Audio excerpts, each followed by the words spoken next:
We keep hearing no tax on overtime from politicians, the news media, and anybody else. And while that's true, it's not the entire truth. So when we heard about no tax on overtime, everybody thought that all of the money that you were paid for overtime would not be taxed. First of all, that is not true, because when you get paid by your employer, it's going to be taxed just like it always has been. So there is no difference between how you were taxed on overtime a couple years ago and how you're taxed now.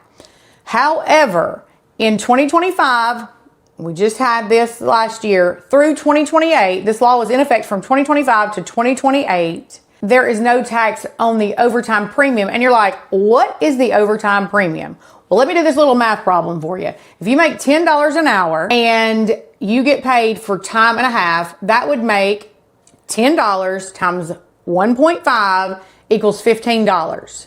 So the overtime premium is not the $15. The overtime premium is the amount over your regular wage. So that's the $5. If you make $10 an hour times 1.5 for time and a half, that equals $15. Only the $5 for the overtime premium is what you're actually getting a deduction for. Now, if you're paid double time, which that means that $10 an hour times 2 would be $20. We still only get a deduction for that $5. I know y'all hate when I give you bad news, but I got to tell you the truth. And the truth is, all your overtime is taxed at the employer level the same way it's always been. So when you get your paycheck, you'll see no difference.